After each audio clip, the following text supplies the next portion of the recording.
Welcome, everyone, back to another episode of the Parkinson's Policy Podcast, where we advocate together to raise awareness and advocate meaningful policy for the Parkinson's community. From Washington, D.C., right at the U.S. Capitol and beyond, we bring together senators, representatives, researchers, and advocates to amplify the voices of people living with Parkinson's disease. My name is Dr. George Ackerman, Sharon's son and founder of Together for Sharon, joined with my incredible co-host, Margaret Preston, President of Power Over Parkinson's, and we want to welcome you back to another exciting episode, and it's really timely, which I'll let Margaret mention as well. Absolutely. Thank you so much. Well, I have the pleasure of introducing one of our two guests during this show. And I do want to note it is April 7th, National Parkinson's Day of Action. So it feels quite right to be speaking with our two guests. And we're so thankful that they've joined us on this very important day in our community. So I would like to introduce Deborah Swerdlow. She is the Associate Vice President of Advocacy and State Policy at the Parkinson's Foundation. She leads the foundation's state policy work, as well as efforts to engage people with Parkinson's disease, care partners, and other community members in support of both federal and state policies. Through its policy and advocacy work, the Parkinson's Foundation aims to shape a future where PD research is steadily funded, every person with PD has access to care and support they deserve, and fewer people develop PD in the first place. Deborah, thank you so much for being with us today. Thanks for having me. And I have the true honor to introduce not only someone I admire, inspires me, but also have the honor to actually meet, which is not always the case on virtual shows, but wanted to welcome you, Ken. And Ken recently retired from a long career in public service as a federal attorney. So many other accomplishments he's done throughout the United States government. He's also served our country, which is really, again, just something I could talk about for many, many hours, and how grateful we are for your service. Spent 18 years in the National Science Foundation, served as Deputy Inspector General, also joining the U.S. Army Judge Advocate General Corps. Later, Ken unfortunately was diagnosed with Parkinson's disease in 2023. He's engaged throughout really the country, serves currently at the Parkinson's Foundation People with Parkinson's Advisory Council, and again, also has Substack, which I follow and I'm a big supporter of. So just an honor to have both of you here, and also Deborah, to be able to meet you, especially when policy is such a big issue the last few years and growing every day because of a lot of the work the Parkinson's Foundation does. Is truly, again, just an honor. Now I wanted to start us off by, I guess we can start with Ken. Maybe you can mention or let us know a little bit about what encouraged you to go into this area of work. Of course, I know you're diagnosed, but not always does everyone, become a voice for so many and inspire individuals like us. Sure, thanks. So I can relate this to how it came into focus to me, or for me, as you mentioned. Diagnosis was a big motivator for that. So about 3 years ago, I was diagnosed with Parkinson's, and I first thought I knew what Parkinson's was. Even at diagnosis, I thought I knew what it was.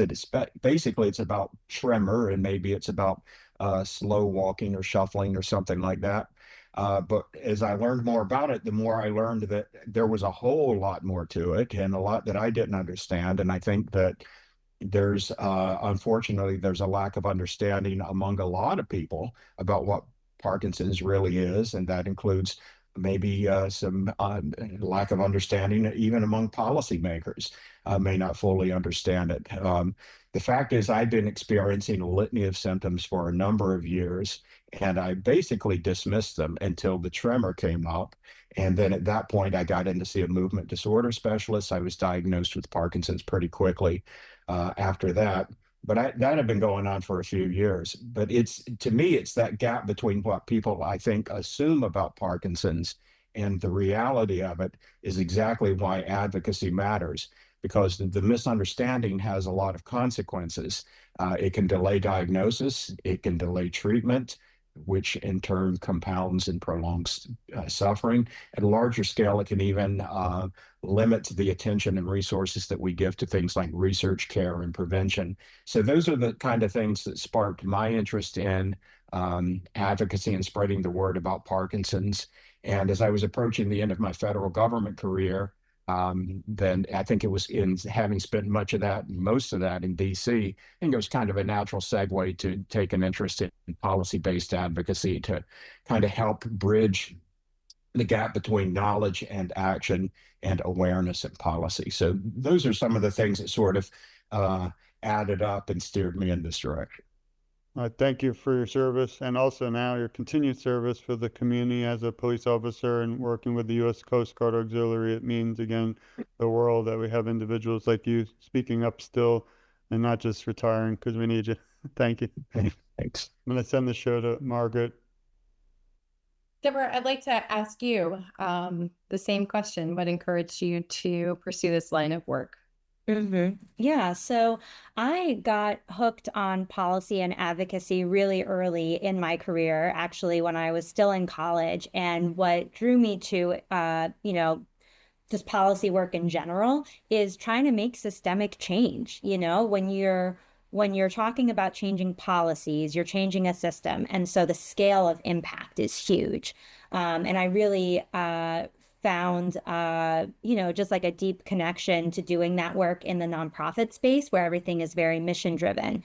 So I moved to Washington, D.C. right after college and, was fortunate to work in a number of nonprofits on different issues, tax and budget policy, anti-poverty policy, things like that.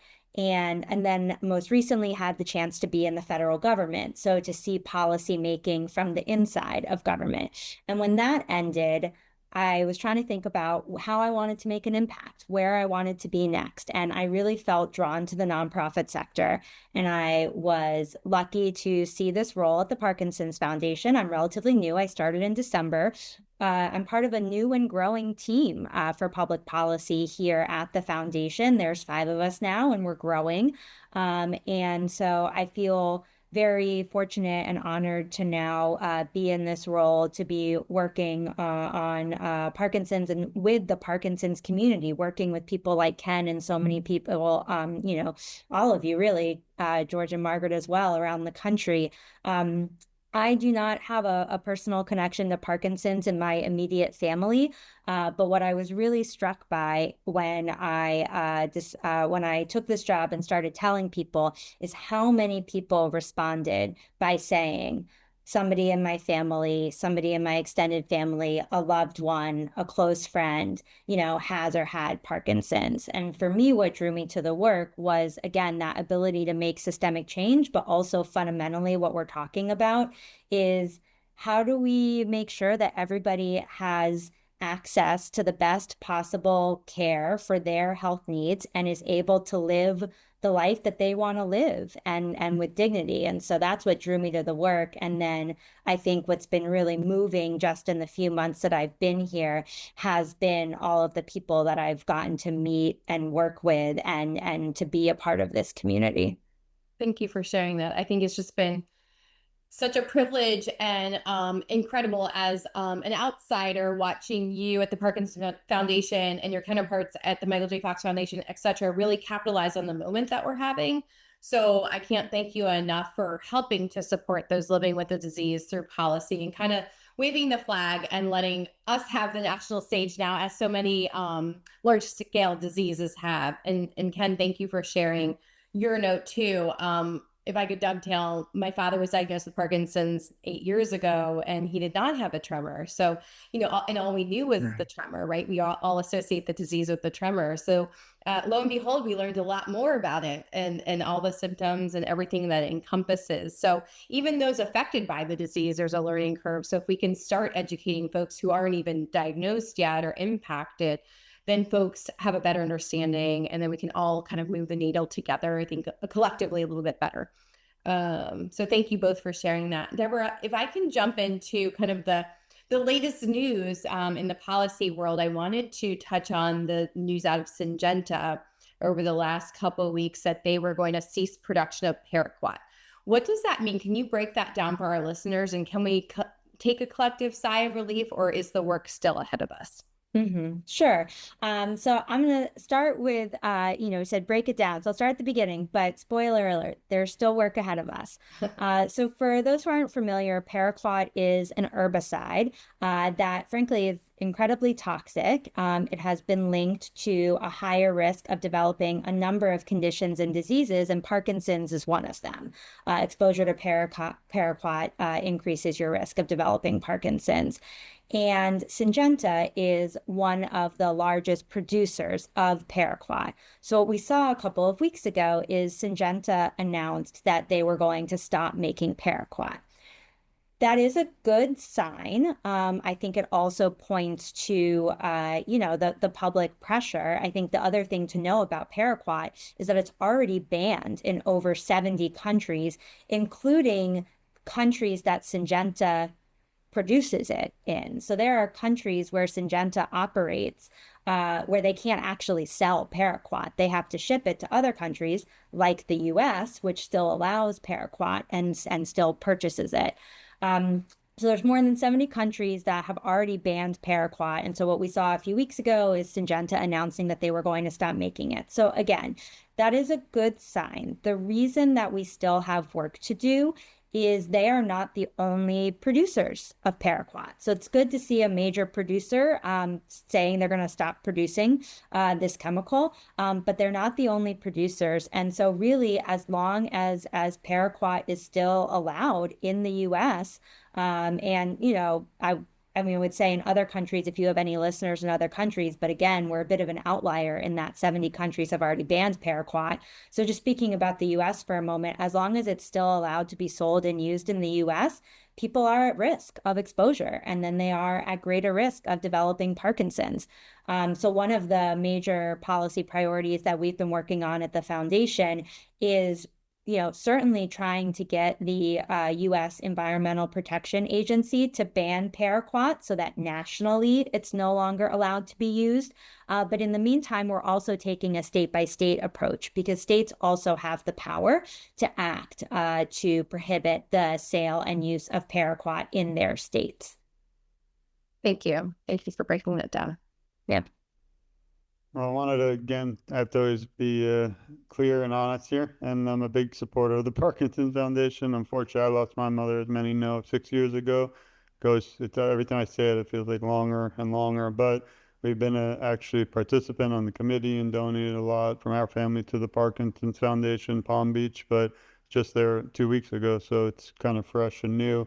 One thing I've noticed, and Margaret and I discuss a lot, is in doing this for many years, I just recently, in 2 years, have seen a huge increase in the care for policy, and that's again how we all met in Washington, D.C. at the policy forum. I was wondering on both of you, maybe kind of nothing in depth, because I know we could talk about this for hours, but I'm curious on your thoughts of why has advocacy, specifically policy, become really at the forefront, especially today, but something that I see popping up now in every foundation. I know we have the show because it's so important. Just curious on your views, both of you, as to why all of a sudden this is finally, which is incredible in a way, amazing that it's at the forefront, but in a way in my heart, a little sad that it hasn't been for 20, 30 years. Well, I could share some thoughts, and Ken, I'd be interested in your thoughts as well. And you mentioned in the intro that Ken's on our People with Parkinson's Advisory Council. He's the person on the council working very closely with us on our policy and advocacy efforts. I mean, I think, I started with what drew me to policy work, which is the ability to make systemic change. And I think that is part of the reason why policy work has really been growing within the Parkinson's community, because there's a recognition that, it's important to be an advocate at sort of all levels. There's self-advocacy, advocate for yourself, or for someone you're caring for within the system with doctors and in your care journey.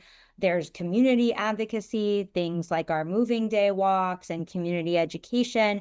And I think there's a growing recognition that we also have to bring our advocacy skills to the systemic level. And, the Parkinson's Foundation had already been doing that in terms of some of our hospital care work and our research work to make sure that research studies are really shaped by and informed by, people living with Parkinson's.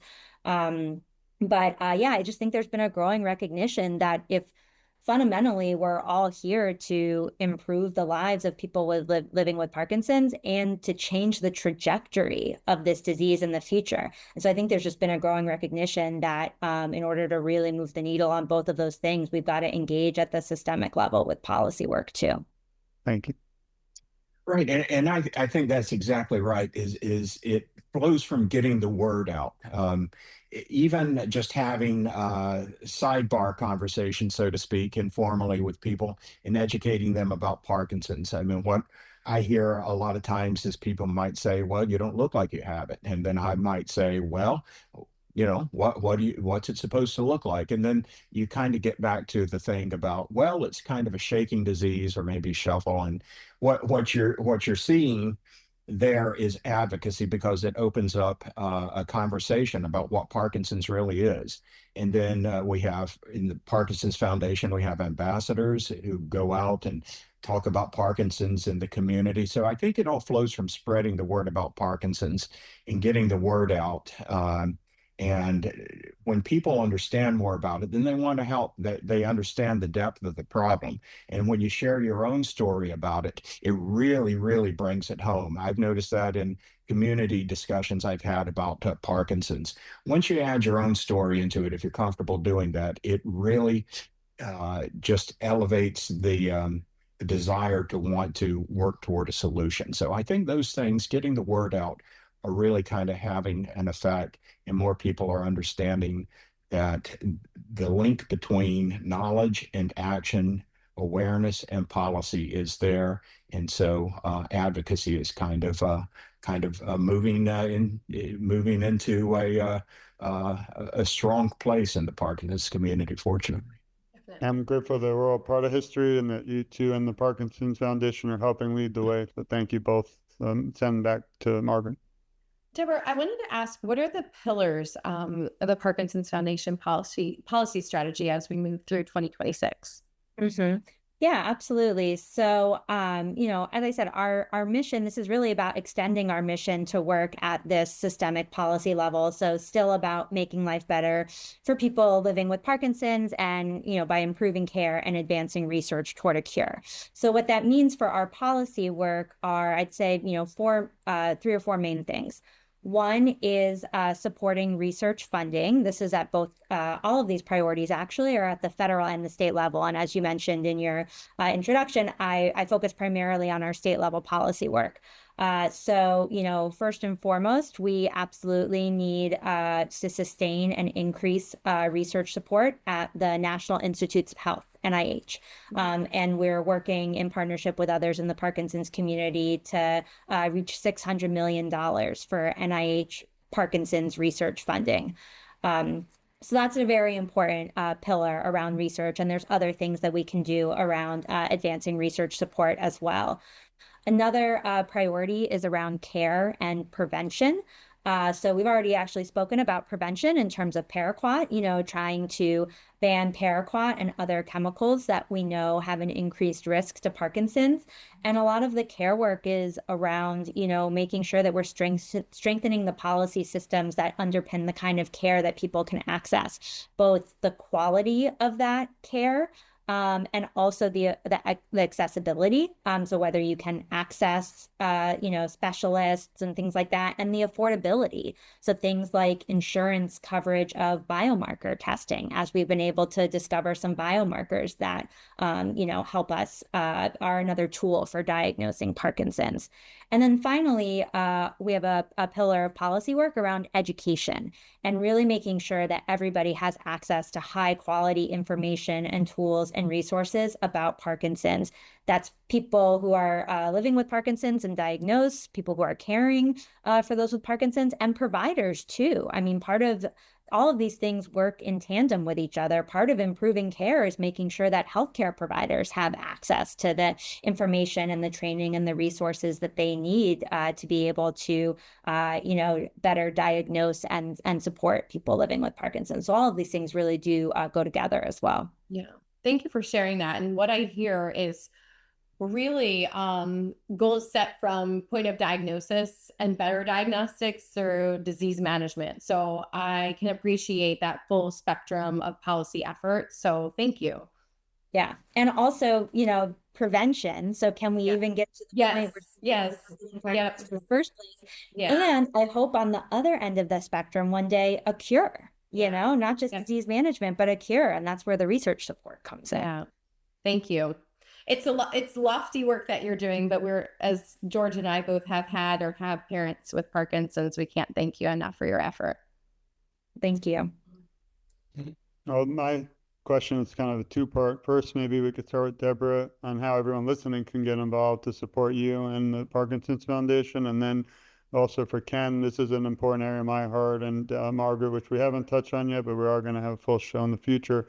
But really on veterans, one of the asks, we kind of, one of the main asks, I feel, maybe even one of the most important was supporting our veterans and their families, such as yourself, who have been diagnosed, or preventing this from other veterans today in the field. They're out there right now. We wouldn't be here. I'll speak for myself, but I wouldn't be able to serve our country or even have a home or family if it wasn't for the work that our past, vets, present, and future are doing and serving as we speak this moment. But I'm just curious on your thoughts too, how we can really get the word out and support vets more. So. Well, as far as veterans go, I mean, yes, that is a subject near and dear to my heart. We're learning more and more about some of the service-related causes of Parkinson's. Obviously, I mean, going back for example, to the Vietnam era, my dad was exposed to Agent Orange. He didn't have Parkinson's, but he did have severe neurological troubles throughout most of his life since then, which very well may have been a byproduct of Agent Orange exposure. We're learning just so much every day about the kinds of things that people are exposed to in the military that may lead to Parkinson's. So yes, veterans, very, very near and dear to me. And so getting the word out about the needs of veterans in the Parkinson's community, very, very important. Thank you, sir. Yeah.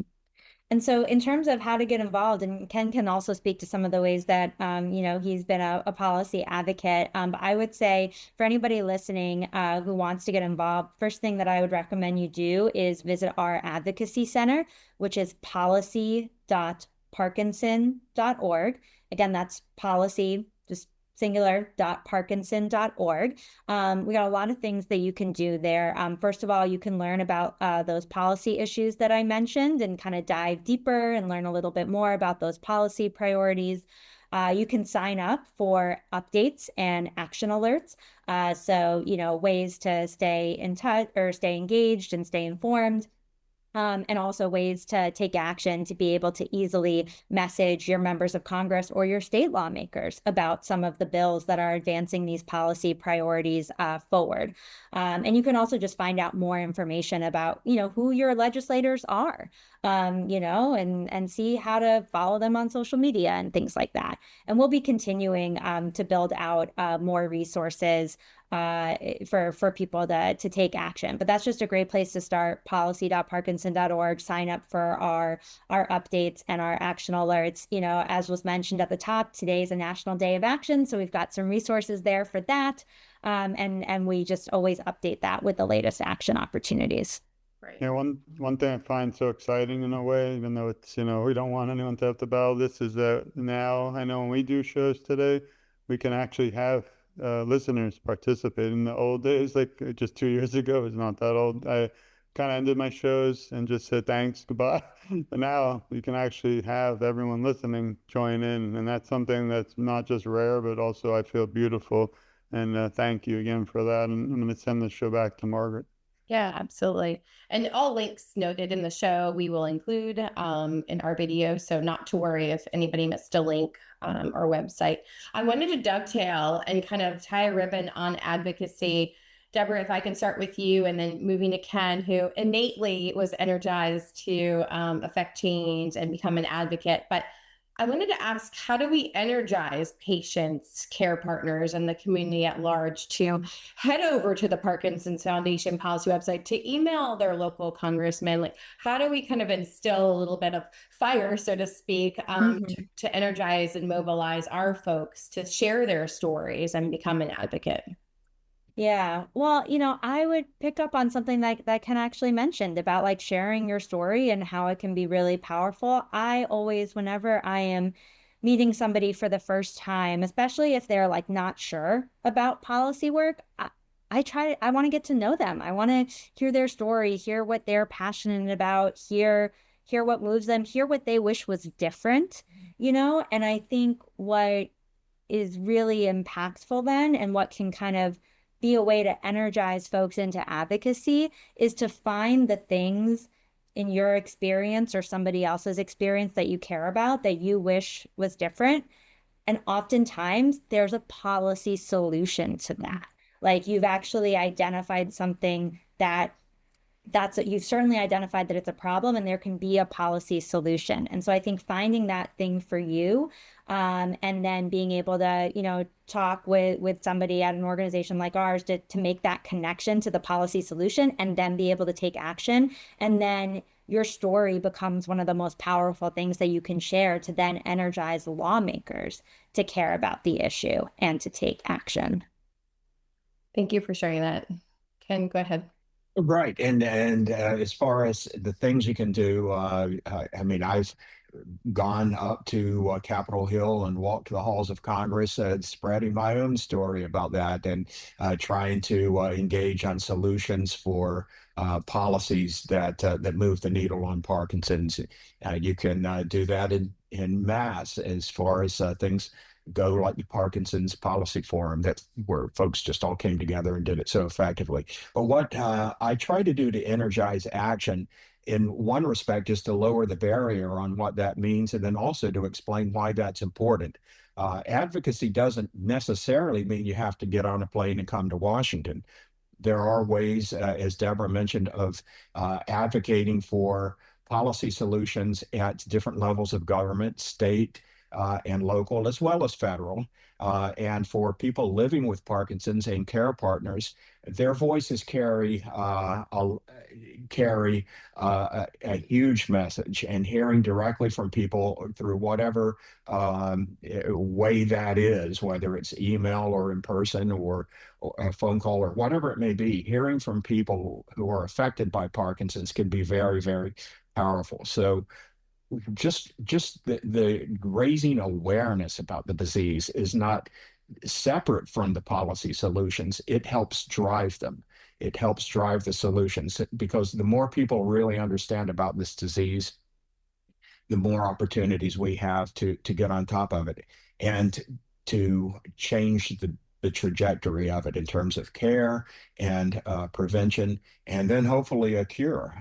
So I think for me, having again worked most of my career in Washington, I see policy solutions all over the place, because and I know how effective those can be, and I try to let people know what policy initiatives are out there and how they can support them, and hopefully just knowing those things will help energize support to get involved. That's so well said. I think you both broke it down very nicely, and equating advocacy with awareness and education. I think sometimes it's daunting for patients and care partners to say, well, what can I add? How can I possibly move the needle in terms of legislation? But I think, what you're saying is advocacy equals just simple education and awareness and sharing your story, because that drives the legislation and policy. And you all have unique and remarkable stories, and lawmakers are there to listen and learn about the disease and some of its drivers. So thank you both for answering that. Well, and I'll say that the other thing that I think can be really energizing is seeing the instances where this community has moved the needle. You know, we do have policy wins that we can look at to fuel our work going forward. And yes, sometimes it does take a long time. That's the thing about trying to change a system, is that it can be a long game sometimes. But you know, we do have wins. You know, one of our recent wins being the passage of the, you know, National Parkinson's Project almost unanimously in Congress. So I think those wins, when they come, can also be very energizing. Thank you. Well, you've all energized me, so I'm ready to get back out there and keep fighting. But before we wrap up, unfortunately, that's the time which Margaret knows I don't want us to go. We could spend many hours because it's so important to all of us. But maybe Ken can start, and Deborah, as we wrap up, what message of encouragement can you leave the Parkinson's community today? Well, I think there's a lot to be encouraged by. Like I said, in 3 years since I've been diagnosed with Parkinson's, I went from knowing pretty much zero about it to tapping into the resources that are out there. One of the first places I turned, in fact, the first place I turned, was the Parkinson's Foundation once I left my neurologist's office. And then I learned so much about Parkinson's, and then that encouraged getting involved. And then getting involved into advocacy work and policy focused advocacy. And I just hear a lot of people. I found that there are a lot of people out there doing the same thing. So it feels like there's just a lot of energy around finding a solution to Parkinson's and finding policy solutions to it. And I find that encouraging. And I think there a lot of folks really ought to find it encouraging that we're at a moment where there's that kind of energy. Yeah. And this has been a theme throughout our conversation, but I just hope that people take away that your story is powerful. And, you know, first, like, know that and sit with it and own it, and share your story in a way that you're comfortable with. I recognize that's going to be different for everyone, and it's probably going to be a journey, just like everything else about, you know, your experience with Parkinson's is a journey. But your story is powerful. Well, as we wrap up today, I just want to personally thank you both. I want to send it to Margaret also to wrap up. Yeah, you know, I'm listening to the two of you, and I was thinking, you know, if George asked me what encouraged me, and I would be able to say the two of you, and folks like you, Deborah, you're spending your line of work, your life's work now advocating for our community. Ken, you also could have just managed the disease privately, as so many do, heroically day by day, but you've decided to share your story and advocate, and, you know, truly try to move the needle for all of us who are impacted by the disease. So I'm so encouraged by you all. Of course, my awesome co-host, George, who truly leaves no stone unturned, as our title of our interview was. But you all encourage me every day, and we're thankful for what you guys do at the Parkinson's Foundation, and kind of banding us all together to share our stories and make an impact. So thank you for being with us today. Thank you so much. Thank you. Thank you for having us. Thank you to everyone for listening. I want to thank the Parkinson's Foundation, Deborah, Ken, all the work you do, of course, Margaret, and everyone behind the scenes, Adam, and everyone, also the entire organization, Power Over Parkinson's. Please support them. And again, there's been another episode. I hate saying it, you know, because we've got so much more to come, but really enjoyed our time together today. But well, thank you again for joining us for another episode of the Parkinson's Policy Podcast, where we advocate together to raise awareness and advance meaningful policy for the Parkinson's community. Remember, everyone, we love you, we support you, but the work really, I feel, starts here. It wasn't just in DC. The minute I got off the plane to Florida, it really did start there alongside with Margaret, and where she's located in Virginia. But we do this 24/7 because Parkinson doesn't take a break. So why should we? Thanks, everyone. Feel free to follow us, support the show and the Parkinson's Foundation, and we'll see you again very soon. Thanks, everyone. Okay. Thank you.